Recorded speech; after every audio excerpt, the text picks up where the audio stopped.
I'm Judy Echavez in Doral. Neighbors were worried about this 8-foot creature. We'll show you how he was caught coming up on Local 10. The county is first recommending pet owners pay a visit to their veterinarians before registering. Residents of the Castle Beach blame 3 board members for the problems inside this building. So far, bond has been denied. We'll keep you posted on his first appearance here at the Broward County Courthouse. We have a 24-hour presence on the block at all times. They're in high security based on their background. We can't show you their faces, nor can we tell you their names. Under the Geneva Convention, the U.S. government must protect their identities. But behind this 12-foot chain fence, draped in concertina wire, violent, vicious, and dangerous detainees. These are individuals who have attacked our country. For 100 years, the United States has operated at Guantanamo Bay on a 45-square-mile military base. It is 400 air miles from Miami, tucked away on the southern tip of communist Cuba, surrounded by mountains and the bright blue sea. 4 months after September 11th, the mission at the U.S. naval base in Guantanamo Bay turned to rooting out terrorism. Enemy soldiers swept off the battlefield in Afghanistan were brought to Gitmo. Detainees first penned in primitive prisons, a camp called X-Ray. Living in open cells, they were exposed to the elements. X-Ray is now closed. The terrorist suspects now held in a new facility, Camp Delta, a more permanent structure under stricter security. Some of them that are here are like criminals from any society. The operation is led by the Joint Task Force, or JTF, much of it top secret. Our mission here at Guantanamo is to collect information and intelligence that can be used and aid our country in our war on terrorism. Roughly 680 detainees from 42 different nations who speak 13 languages live at Camp Delta. Each prisoner housed individually in an 8-by-8-foot cell. The walls are made of solid wire mesh. There are floor-style toilets, a sink with running water, a foam mattress, the word Mecca with an arrow pointing towards it in each cell. Every detainee brought to this high-security facility receives a number of items, including an orange jumpsuit and the Quran. They're also given clear toothpaste, a toothbrush, and a flexible pen, as well as a prayer cap, prayer oil, and prayer beads. For now, as our soldiers continue to preserve freedom by fighting terrorism, the future for the enemy in Camp Delta remains uncertain. As long as they have detainees, the mission will stay here. Judy Echavez, Channel 10 News. The Coast Guard District 7 out of Miami invited us, Local 10 News, to spend several days aboard this 110-foot cutter. It is one of several boats involved in the migrant interdiction mission here off the coast of Puerto Rico. The image is unbelievable. Hundreds of desperate migrants crammed into grossly overloaded homemade vessels called Yolas. Their dream, to complete a dangerous journey through the Mona Passage. Last week, the crew intercepted a 45-foot Yola with 245 people aboard, the largest interdiction so far. They had just inches from going in the water.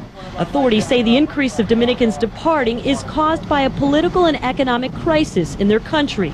January 2004, more than 1,500 Dominicans were intercepted and detained, compared to a total of 1,469 in all of 2003. Nunavut requests that your unit remain covert.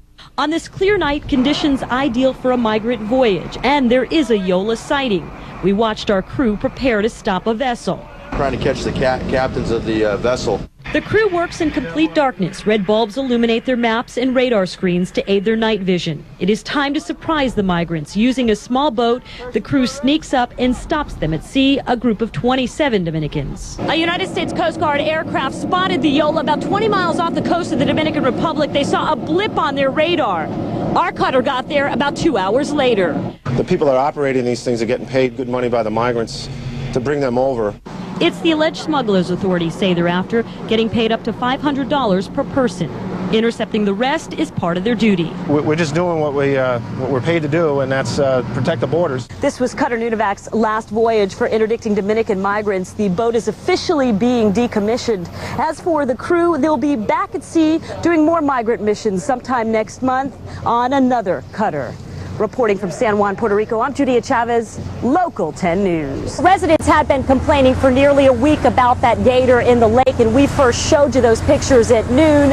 In fact, the apartment complex did not act, and it was only after we got involved that the reptile is gone. No. The alligator putting up a struggle. He goes into a death roll to avoid being captured. For days, residents living in this apartment complex have been on alert with an alligator lurking in their lake. And it's been circling around the lake and coming back to my house. So I'm a little concerned for my kids. That prompted Local 10 to get involved by 1 o'clock trapper Todd Hardwick with pesky critters prepared for the takedown.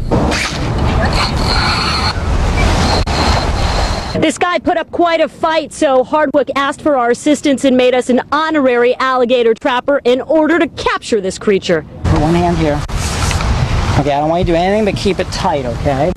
I held on to the fishing rod while Hardwick grabbed the loop to place around the gator. Man, this is hard! Next, I grabbed a green rope and held on tight. It was like tug of war. I dug my heels into the ground. The gator tried to drag me into the water. Help me out on this tug of war. Kids in the complex came running to watch the action. It's really interesting. Quite a show. Gator that's been fed, gator that's hanging around the beach, a community with small children. We weren't going to leave without this gator today. There was no way. And this is the graph hook used to trap that alligator. You could see a little of it bent. The strength and the weight of that gator pulled it a little wide open.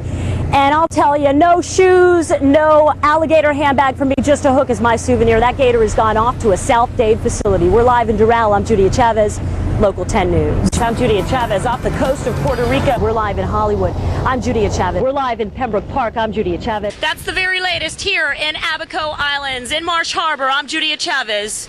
Back to you.